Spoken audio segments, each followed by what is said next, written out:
नमस्कार। विविधा कार्यक्रम में आपका स्वागत है। जी हाँ, और इस कार्यक्रम में आज जो हमारा सब्जेक्ट है, जो टॉपिक है, वो है संस्थाओं का पंजीकरण। समाज में संस्थाएं बनती हैं, विभिन्न उद्देश्य के साथ संस्थाएं बनती हैं, चाहे सामाजिक संस्था हो, खेल की संस्था हो, सांस्कृतिक संस्था हो, स्वास्थ्य संस्था हो, लेकिन उन संस्थाओं का पंजीकरण होना बेहद ज़रूरी होता है। और क्यों पंजीकरण ज़रूरी होता है, इस बेहद ख़ास मौके पर आज हम इस कार्यक्रम में बातचीत करेंगे। और हमारे साथ स्टूडियो में इस वक्त मौजूद हैं श्री संजीव कुमार सिंह, जो कि डिप्टी रजिस्ट्रार हैं chit fund society and firm society Dehradun. Sir, स्वागत है आपका। पहला सवाल मैं आपसे करूंगा कि जो चिट फंड हैं वो क्यों ज़रूरी है, उनका रजिस्ट्रेशन क्यों ज़रूरी है, और फर्म सोसाइटी क्या है, उसका रजिस्ट्रेशन क्यों ज़रूरी होता है? ये हमारे यहाँ इंडियन पार्टनरशिप एक्ट है 1932 और सोसाइटी रजिस्ट्रेशन एक्ट है 1860। इसके तहत ये रजिस्ट्रार को पावर दी गई है कि वो इस तरह की संस्थाओं का रजिस्ट्रेशन अपने यहाँ कराएंगे। इसके तहत हमारे यहाँ जो 13 डिस्ट्रिक्ट हैं उसमें जो डिप्टी रजिस्ट्रार है उनको रजिस्ट्रार के बिहाफ पर वो इन संस्थाओं का पंजीकरण करते हैं। और ये प्रक्रिया हमारे यहाँ वर्तमान में ऑनलाइन हो गई है। ऑनलाइन इसके तहत आप ecos.uk.gov.in पर जा कर के इन संस्थाओं का आप पंजीकरण करवा सकते हैं। और इसके लिए आपको जो ऑनलाइन प्रक्रिया अपनानी पड़ेगी, उसके तहत आप हमारी वेबसाइट पे जो कि society.uk.gov.in है, उस पर आप इससे संदर्भ में हेल्प प्राप्त कर सकते हैं। जी, आपने जो प्रक्रिया के बारे में बताया, तो मैं ये जानना चाहूँगा आपसे संजीव जी कि किसी भी संस्था के लिए जो पंजीकरण होता है वो क्यों ज़रूरी होता है? ये देखिए, संस्था अगर पंजीकृत है तो उसके कई लाभ होते हैं। इसका अपना एक महत्व है। जैसे संस्था पंजीकृत है तो वो किस नियम के तहत पंजीकृत है। जैसा मैंने आपको बताया कि अगर फर्म है तो वो अपने इंडियन पार्टनरशिप एक्ट 1932 के तहत गवर्न होती है। सोसाइटी है तो वो सोसाइटी एक्ट जो 1860 है उसके तहत गवर्न होती है। तो इस एक्ट में वो शक्तियाँ प्रदान करता है उन संस्थाओं को जिसके तहत वो अपने नियमों के अनुसार गवर्न होती हैं। तो जैसे उनकी जो शक्तियाँ हैं वो अपनी शक्तियों का यूटिलाइजेशन लीगली कर सकते हैं। कोई पंजीकृत संस्था है वो अपनी शक्तियों का इन एक्ट के तहत लीगली यूटिलाइजेशन कर सकती है। उनकी लायबिलिटी इस एक्ट के तहत फिक्स होती है। वो उनकी जो पावर होती है, उनकी जो प्रॉपर्टी होती है, मूवेबल इमूवेबल जो प्रॉपर्टी होती है उनकी, इन संस्थाओं की, वो उस संस्थाओं में ही निहित होती है। उसके प्रति वो रिस्पॉन्सिबल होती हैं। जैसे कई संस्थाएं होती हैं वो दान अनुदान प्राप्त करती हैं सरकार से या गैर सरकारी संस्थाओं से भी। तो कोई भी अपंजीकृत संस्था को दान अनुदान नहीं देना चाहेगा। तो पंजीकृत संस्था का पंजीकरण उसके ग्रोथ के लिए और अपने उद्देश्यों को पूर्ति करने के लिए बहुत ही आवश्यक है। बिल्कुल। तो निश्चित तौर पर संस्थाओं का पंजीकरण बहुत ज़रूरी होता है। और जब पंजीकरण की बात आती है तो जितना हमने जाना है कि जो पंजीकरण का जो प्रक्रिया होती है वो बहुत जटिल होती है, और खासतौर से आज के परिप्रेक्ष्य में बात करें तो जहाँ ऑनलाइन प्रक्रिया हो चुकी है, उसके बारे में बताएं कुछ। नहीं, ये जब से ये प्रक्रिया ऑनलाइन हुई है वो प्रक्रिया सरल हो गई है। जटिल, मैं कहूँगा कि जटिल की बजाय सरल हो गई है। अब लोग अपने घर बैठे भी अपने सिस्टम के माध्यम से ऑनलाइन इस प्रक्रिया को पूरा कर सकते हैं। जैसे कि मैंने पहले बताया आपको कि हमारी जो साइट है ecos.uk.gov.in, इस साइट पे आप जा कर के अपनी संस्था का पंजीकरण कर सकते हैं। अब प्रक्रिया की मैं बात करूं तो आप इस साइट पे ecos.uk.gov.in पर जाएंगे, आप लॉगिन करेंगे। लॉगिन IFMS सोसाइटी, यहाँ पे आप लॉगिन करेंगे। अगर आप पहले से रजिस्टर्ड हैं तो अपने आधार कार्ड, आधार नंबर और पासवर्ड के माध्यम से आप लॉगिन कर सकते हैं। अगर आप पहले से रजिस्टर्ड नहीं हैं तो आपको वहाँ पे एक रजिस्टर का ऑप्शन होगा। उस ऑप्शन को आप क्लिक करेंगे तो उस ऑप्शन में आपको जो 2 बॉक्स खुलेंगे, उसमें एक फर्म का ऑप्शन होगा, एक सोसाइटी का ऑप्शन होगा। आपको जैसे सपोज दैट आपको सोसाइटी रजिस्ट्रेशन करवानी है, नई सोसाइटी का आपको रजिस्ट्रेशन करवाना है, तो आप उस फर्म सोसाइटी वाले पे क्लिक करेंगे तो एक बॉक्स खुलेगा। उस बॉक्स में आप अपना आधार नंबर, एड्रेस, फादर्स नेम और डेट ऑफ बर्थ इत्यादि जो भी उसमें इंफॉर्मेशन मांगता है उसको आप फिल करेंगे। फिल करने के बाद आपके रजिस्टर्ड मोबाइल नंबर जो कि आधार से लिंक होगा, उस पर आपको OTP आएगा। OTP डालने के बाद आप अपना पासवर्ड जनरेट करने को मांगेगा। आप पासवर्ड जनरेट कर देते हैं तो इसका मतलब ये हो गया कि आप हमारी उस साइट पे रजिस्टर्ड हो गए। इसके बाद जब आप रजिस्टर्ड हो गए तो रजिस्ट्रेशन के बाद आपको अपने आधार कार्ड से लॉगिन, जो आपका आईडी होगा, आपका आधार नंबर आईडी होगा, और जो आपने भी पासवर्ड बनाया उस पासवर्ड को यूज करते हुए आप हमारी साइट पे जो कि है ecos.uk.gov.in पर लॉगिन करके आप अपनी सोसाइटी या फर्म जैसा भी आप चाहें रजिस्टर कर सकते हैं। जी। इसके तहत मैं फर्म और सोसाइटी के बारे में आपको अलग अलग इन्फॉर्मेशन दूंगा, क्योंकि इसमें दो ऑप्शन होते हैं, फर्म का और सोसाइटी का। तो आप अगर फर्म को अपनी किसी फर्म को रजिस्टर करवाना चाहते हैं तो आप फर्म वाले ऑप्शन पे जाएंगे और एक आवेदन पत्र होता है फॉर्म 1 जिसको बोलते हैं जी। फॉर्म 1 को आप फिल करेंगे। फॉर्म 1 में क्या होता है कि उस फर्म का एड्रेस, नाम और जो भी पार्टनर हैं, फर्म के संबंध में मैं आपको बताना चाहूँगा कि फर्म में मिनिमम 2 पार्टनर और मैक्सिमम 19 पार्टनर हो सकते हैं। ओके। तो सपोज दैट आपने 2 पार्टनर के साथ फर्म शुरू किया जी। तो 2 पार्टनर के नाम उस फॉर्म जो आवेदन पत्र 1 होता है, फॉर्म 1 होता है जिसको बोलते हैं, उस फॉर्म में आप पार्टनर के नाम, address, Aadhaar number, email ID, date of birth, ये सब आपको फिल करना होगा। जी। उसमें वो आपको मांगेगा, वो आप फिल करते जाएंगे। इसके बाद जो आपने पार्टनरशिप डीड, जो 1932 का मैंने बताया आपको पार्टनरशिप एक्ट है, उसके तहत एक आपको पार्टनरशिप डीड बनवानी पड़ती है। उस डीड में जो आपने वर्क डिफाइन किया है उस वर्क को भी आप वहाँ पे भरेंगे। जी। इसके साथ वो भरने के बाद वो ऑनलाइन आप सबमिट हमारे यहाँ करेंगे और उसकी एक hard copy duly signed by both the partners आप हमारे यहाँ फिजिकली सबमिट करेंगे। जी। इसी तरह से अगर मैं सोसाइटी की बात करूँ तो सोसाइटी मिनिमम 7 मेंबरों से बनती है, उसमें 7 मेंबर होने ज़रूरी हैं। तो फर्म की तरह सोसाइटी में भी आप सोसाइटी का जो है वो है रजिस्ट्रेशन करने के लिए उसी तरीके से जाएंगे और इसमें आप सोसाइटी का एड्रेस, सोसाइटी का नाम और 7 मेंबर्स के जो नाम है, एड्रेस हैं, फादर्स नेम है, डेट ऑफ बर्थ है और ईमेल आईडी है, आधार नंबर, ये आधार नंबर हमने कंपलसरी कर रखा है, तो इसमें आपको आधार नंबर ज़रूरी है। तो आधार नंबर इसे भरते हुए ये आवेदन पत्र, हम इसको फर्स्ट बोलते हैं, 1 बोलते हैं, पहला आवेदन पत्र आप भरेंगे। इसके बाद जो नेक्स्ट पेज आपका आएगा उसमें आपका आएगा शपथ पत्र। शपथ पत्र को आपको भरना नहीं होता है, शपथ पत्र प्रिंटेड होता है, उसको 10 रुपये के नोटरी करके स्टैम्प पे आप हमारे यहाँ जमा करेंगे। जी। इसके बाद तीसरा होता है आपका मेमोरेंडम। ओके। उद्देश्य, आपका सोसाइटी बनाने के क्या क्या उद्देश्य हो सकते हैं।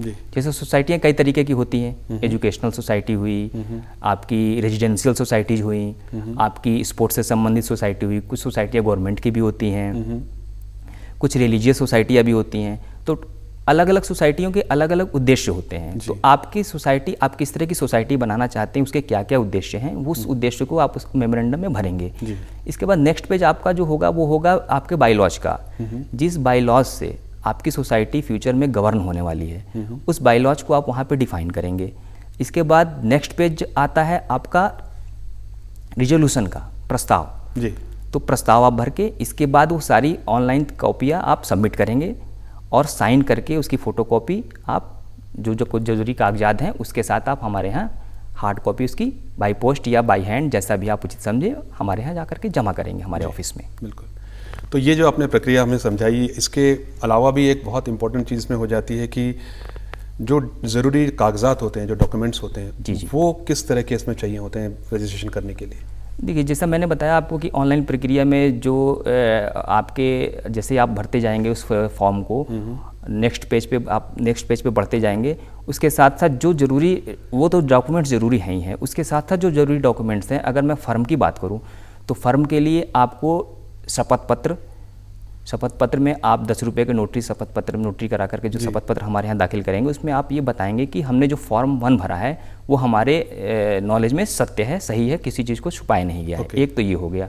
दूसरा, अगर मान लीजिए कि आपकी फर्म में 2 पार्टनर हैं तो दोनों पार्टनर का एड्रेस प्रूफ, आधार कार्ड की सेल्फ अटेस्ट कॉपी और जिस फर्म का जो फर्म आपने जहाँ इस्टेब्लिश की है उसका पता, एड्रेस प्रूफ। और एड्रेस प्रूफ में हम 4 चीज़ों को मांगते हैं। बिजली का बिल हो गया, आपका पानी का बिल हो गया, खतौनी हो गई, या फिर आपका जो सेल डीड है। अगर आपकी खुद का फर्म है, खुद के एड्रेस पे है तो आप स्वयं देंगे। अगर मान लीजिए आपकी रेंटल प्रॉपर्टी है, रेंटल आपने रेंट पे लिया है, तो आप रेंट एग्रीमेंट देंगे और साथ ही साथ ओनर का आप एनओसी देंगे कि ओनर देगा कि हमें कोई आपत्ति नहीं है। अगर सोसाइटी की मैं बात करूं तो सोसाइटी में भी सेम चीज़ है। सोसाइटी में क्या है कि जो 7 मेंबर हैं मिनिमम 7 मेंबर, अगर आपने मान लीजिए मिनिमम 7 मेंबर से सोसाइटी बनाई है तो 7 मेंबरों का एड्रेस प्रूफ, जी, सोसाइटी का एड्रेस प्रूफ, रेंटल है तो फिर मैं वही कहूँगा एनओसी, और ओनर का रेंट एग्रीमेंट और एनओसी, और साथ ही साथ स्वहस्ताक्षरित करके ये सारी कॉपी आपको हमारे यहाँ हार्ड कॉपी में जमा करनी पड़ेगी, साथ ही स्कैन करके आपको हमें ऑनलाइन भी सबमिट करना पड़ेगा। बिल्कुल। तो ये सारी कॉपियाँ या कागजात जरूरी हैं फर्म और सोसाइटी के रजिस्ट्रेशन के लिए। जी, आपने कागजातों की बात की और फर्म और सोसाइटी की अगर हम बात करते हैं तो कितना शुल्क देना पड़ता है? क्या अलग अलग शुल्क देना पड़ता है दोनों के लिए, फर्म और सोसाइटी के लिए? नहीं जी, बिल्कुल। फर्म और सोसाइटी के लिए सरकार द्वारा अलग अलग शुल्क निर्धारित हैं। जैसे अगर मैं फर्म की बात करूँ तो फर्म में शुल्क वन टाइम लगता है, वो है 5,000 रुपये। अगर आप अमेंडमेंट करना चाहते हैं किसी भी प्रकार का तो 150 रुपये उसका शुल्क है, अमेंडमेंट शुल्क है, वो भी ऑनलाइन होता है हमारे यहाँ। और अगर मैं सोसाइटी की बात करूँ तो सोसाइटी की फ़ीस है 5,550 रुपये। जब आप नई सोसाइटी को रजिस्टर करते हैं तो आपको 5,550 रुपये रजिस्ट्रेशन शुल्क देना पड़ता है। साथ ही साथ अगर मैं बात करूँ उसकी रिन्यूअल की तो 5 साल पे सोसाइटी का रिन्यूअल होता है, जैसा मैंने आपको बताया। तो 5 साल बाद आपको 1,000 रुपये का नवीनीकरण शुल्क देना होता है। अगर 1 साल तक आपने रिन्यू नहीं कराया उसको तो आपको फिर 1 साल के बाद परमिशन फ़ी जमा करना पड़ेगा। परमिशन शुल्क लगता है उसका, वो 800 रुपये है। और इसके बाद डिले फीस लगता है वो, जो कि 200 रुपये पहले मंथ का होता है। इसके बाद 100 रुपये पर मंथ के हिसाब से वो डिले फीस लगती है। इसके साथ साथ ही एक और चीज़ लगती है, वो मैं कहूँगा वो लगती है धारा 4 की फ़ीस, जिसको कहते हैं हम बैलेंस शीट। बैलेंस शीट जो सोसाइटी जमा करती हैं उसकी फ़ीस आती है। वो फ़ीस होती है 200 रुपये, जो कि क्वार्टरली 100 रुपये बढ़ती जाती है, और उस वित्तीय वर्ष में मार्च के बाद वो 600 रुपये आपको जमा करनी पड़ती है। जी, तो ये आपने बात की शुल्क की, हमने बात करते हैं कोई संस्था जब रजिस्ट्रेशन करवाती है, पंजीकरण कराती है, तो ये कितनी अवधि के लिए पंजीकरण किया जाता है? नहीं, फर्म के लिए तो जो पंजीकरण की अवधि है वो है, उसका कोई निश्चित नहीं है। फर्म वन टाइम होती है और एट विल होती है। जी, वन टाइम आप रजिस्टर कराने, कोई अमेंडमेंट अगर आप कराते हैं तो फिर करा सकते हैं इस बीच में अमेंडमेंट। लेकिन सोसाइटी की मैं बात करूँ तो सोसाइटी 5 साल के लिए रजिस्टर्ड होती है। अच्छा। और 5 साल के बाद उसका रिन्यूअल कराया जाना जरूरी होता है, अदरवाइज वो अनरजिस्टर्ड अपंजीकृत सोसाइटी के रूप में आ जाती है और वो उन लाभों से वंचित हो जाती है जो उसके लिए महत्व के हैं, जो मैंने आपको पहले बताया। बिल्कुल। अच्छा, मैं एक आम आदमी की तरफ से सवाल पूछना चाहूँगा संजीव जी कि मैंने एक सोसाइटी के अंतर्गत कोई पंजीकरण कराया और उसका नवीनीकरण, उसका रिन्यूअल मैं टाइमली नहीं करा पाया, तो क्या फिर से मुझे दोबारा से वो सारी प्रक्रियाओं से गुजरना होगा अगर मैं उसको रिन्यू कराना चाहता हूँ? नहीं, उसके लिए आप ऑनलाइन जाएंगे और आपको वो उन प्रक्रियाओं से नहीं गुजरना होगा। अगर किसी सोसाइटी को आप रिन्यू कराते हैं तो आपको सिर्फ और सिर्फ जो आपके जैसे सोसाइटी में एक आम सभा होती है जी, इलेक्शन में जो मेंबर इलेक्ट होके आते हैं वो उनकी लिस्ट आपको देनी होती है। आपको जैसे मैंने बताया बैलेंस शीट जमा करना पड़ता है और आपको वो प्रस्ताव जमा करना पड़ता है। प्रस्ताव की कॉपी ऑनलाइन जमा करनी पड़ती है जिसके तहत आपने उन मेंबरों को इलेक्ट किया है जी। तो ये कागजात जमा करने पड़ते हैं, ऑनलाइन सबमिट करने पड़ते हैं और इसको ऑफलाइन हार्ड कॉपी में भी आप हमारे यहाँ सबमिट करते हैं और इसके बाद हम उसकी जांच करते हैं। जांच के पश्चात अगर वो सही पाए गए तो फिर हम आपको फ़ीस का मैसेज देते हैं, जैसा कि मैंने आपको पूर्व में फ़ीस की बताई, फ़ीस का स्ट्रक्चर बताया, उसके अनुसार हम मैसेज देंगे, आप उसको फिर फ़ीस जमा करेंगे और वो रिन्यू हो जाती है। जी। संजीव जी, पंजीकरण की हम लोग बात कर रहे हैं और कई बार जो संस्थाएं होती हैं वो जिस उद्देश्य से स्थापित की जाती हैं तो सरकार भी उनको समय समय पर सहायता करती है। तो अगर सरकारी सहायता मुझे लेनी हो तो उसके लिए किसी सोसाइटी का पंजीकरण होना, रजिस्टर्ड होना कितना ज़रूरी है? क्यों ज़रूरी है? ये एक कॉमन सी बात है कि कोई भी सरकारी संस्था हो या गैर सरकारी संस्था हो या गवर्नमेंट हो, वो किसी भी अपंजीकृत सोसाइटी को कोई भी हेल्प नहीं करना चाहेगा, क्योंकि अपंजीकृत सोसाइटी का कोई ना तो किसी नियम से गवर्न होती है। जैसा मैंने आपको बताया कि सोसाइटियाँ या फर्म हैं वो अपने जो एक्ट हैं, पार्टनरशिप एक्ट 1932 है या सोसाइटी एक्ट 1860 है, उसके तहत गवर्न होती हैं, उनके अपने बाईलॉज होते हैं जी। तो एक प्रक्रिया है, उस प्रक्रिया को फॉलो करती हैं। अगर वो अपंजीकृत श्रेणी में आ गई तो उन पर कोई नियम नहीं लागू होगा। तो कोई भी व्यक्ति या संस्था हो, चाहे सरकारी हो चाहे असरकारी हो, नॉन गवर्नमेंटल हो, वो किसी भी प्रकार की हेल्प इन संस्थाओं को नहीं करना चाहिए जो किसी भी नियम से नहीं बंधे हो, क्योंकि वो समाज का किसी भी तरीके से हित नहीं कर सकते हैं। जी। तो ये जिस तरह से आपने बताया कि ये ज़रूरी होता है कि संस्थाओं का पंजीकरण होना ज़रूरी है, तभी उनको सरकारी सहायता मिलती है, और ये हर सोसाइटी का उद्देश्य भी होना चाहिए कि उसको रजिस्टर्ड ज़रूर होना चाहिए। चिट्स पे आते हैं, तो हमारे दर्शकों को आप ये बताएं कि ये चिट्स क्या होते हैं। देखिए, चिट्स क्या होता है? चिट्स एक तरह का एग्रीमेंट होता है बेसिकली। कुछ लोग मिल करके एक एग्रीमेंट करते हैं। उस एग्रीमेंट में क्या होता है कि हर चीज़ डिफाइन होती है कि वो एग्रीमेंट कितने अमाउंट का होगा, कितनी अवधि का होगा, कितने लोग मिल करके उस एग्रीमेंट को करते हैं। अगर मैं सरल शब्दों में बताऊं तो जैसे आपने सुना होगा कि कुछ लोग मिल करके पैसा इकट्ठा करते हैं जी, और उन पैसों से एक दूसरे को हेल्प करते हैं। बेसिकली वो चिट की प्रक्रिया होती है। किटी पार्टी आपने सुनी हुई, आजकल बहुत नाम सुना जा रहा है किटी का। तो ये बेसिकली चिट्स के प्रकार हैं, जिसमें होता क्या है कि कुछ लोग मिल करके एक एग्रीमेंट करते हैं कि वो कितने अमाउंट का, कितनी अवधि का और कितना क्या प्रोसेस होगा, उसकी क्या प्रक्रिया होगी, उसके अनुसार एक एग्रीमेंट करते हैं कि हम इसमें इतना पैसा लगाएंगे। वो सारी चीज़ें एग्रीमेंट में ओपन होती हैं। वो एग्रीमेंट की एक कॉपी वो हमें देते हैं, मतलब रजिस्ट्रार ऑफिस को देते हैं, सबमिट करते हैं। और वो जितना भी एग्रीमेंट में जिस तरह की प्रक्रिया होती है, कई बार आपने सुना होगा लॉटरी सिस्टम होता है, लॉटरी सिस्टम से निकलता है, कई बार ऑक्शन से होता है। तो इस तरह से जो उसमें पार्टिसिपेंट होते हैं, उसमें एक होता है चिट डायरेक्टर। चिट डायरेक्टर की ही देखरेख में सारा काम होता है और एग्रीमेंट में सारे लोगों की सहमति होती है। वो उस प्रक्रिया के द्वारा वो अपना चिट शुरू करते हैं, लेकिन उसकी एक इन्फॉर्मेशन, उस प्रक्रिया की इन्फॉर्मेशन और जो सबसे इम्पॉर्टेंट है वो ये है कि 1 महीने की जो फ़ी है उनकी, जो अमाउंट है उनका, वो या टोटल अमाउंट का 50% जो भी कम हो वो हमारे यहाँ मतलब रजिस्ट्रार ऑफिस में उसको जमा करते हैं। तो उनको हम मान्यता देते हैं। तो वो इसके बाद वो उस प्रक्रिया के तहत जो एग्रीमेंट हुआ है उसके तहत संचालित करते हैं और इस कार्य को वो अपना शुरू कर सकते हैं। अच्छा, चिट्स की हमने बात की, तो एक आम आदमी की तरह जैसे मैं आपसे सवाल ये पूछ रहा हूँ कि चिट और चिट फंड क्या कुछ अलग होता है? नहीं, ऐसा कुछ नहीं है, वो एक ही चीज़ है, चिट। अच्छा, ओके, तो ये चिट और चिट फंड एक ही चीज़ है। सोसाइटी में बात करते हैं, पंजीकरण की हम लोग बात करते हैं। जिस तरह से आपने कहा कि विभिन्न संस्थाएं आती हैं, इसमें अलग अलग उद्देश्यों से जो संस्थाएं बनती हैं। हाउसिंग सोसाइटी क्या इसके अंतर्गत आती है? हाउसिंग सोसाइटी का देखिए, जैसा मैंने बताया, सोसाइटी के कई प्रकार होते हैं। जैसे रिलीजियस हो गई सोसाइटी, धार्मिक सोसाइटी हो गई, आपकी रेजिडेंशियल सोसाइटी हो गई, स्पोर्ट्स से संबंधित सोसाइटी हो गई, और आपकी एजुकेशनल सोसाइटीज हो गई। जैसे देहरादून में की अगर मैं बात करूँ तो बड़े बड़े स्कूलों की सोसाइटियाँ हैं जो हमारे यहाँ रजिस्टर्ड हैं। तो सोसाइटियाँ, ये सोसाइटी, इनका कार्यक्षेत्र के आधार पे इनके नाम अलग अलग हो सकते हैं, लेकिन इनका फंक्शन और गवर्निंग उसी एक्ट के तहत होता है। 1860 का जो एक्ट मैंने आपको बताया, वो उसी एक्ट के तहत वो गवर्न होती हैं। इनके कार्यक्षेत्र अलग अलग होते हैं। अच्छा, और जब हम बात कर रहे हैं चिट फंड्स की बात की या हमने फार्म सोसाइटी की बात की, और रजिस्ट्रेशन, क्योंकि ये बहुत एक जटिल प्रक्रिया भी है और जैसा आपने कहा कि ऑनलाइन के कारण अब बहुत सरल भी हो चुकी है, तो आप हमारे दर्शकों को आप क्या सुझाव देना चाहेंगे कि कितना ज़रूरी, मतलब क्या उसका मोटिव होना चाहिए कि वो रजिस्टर्ड अपने को करवाए?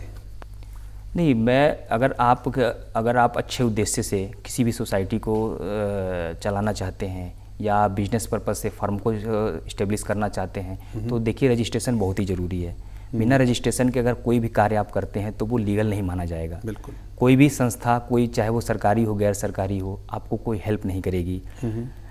और मैं दर्शकों को ये सुझाव देना चाहूँगा, ये सलाह देना चाहूँगा, ये रिक्वेस्ट करना चाहूँगा कि ये ऑनलाइन की प्रक्रिया बिल्कुल ही सरल है।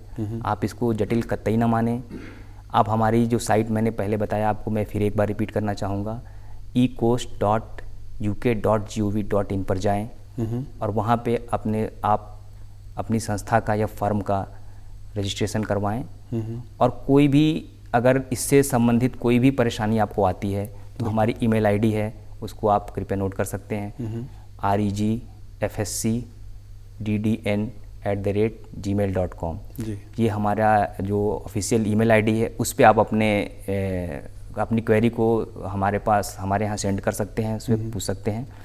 या हमारा मोबाइल नंबर है 9410789438। इस पे आप हमसे संपर्क करके अपनी क्वेरी कर सकते हैं, या किसी भी प्रकार की कोई प्रॉब्लम आती है तो आप हमसे बात कर सकते हैं, हम उसकी समस्या का समाधान होगा।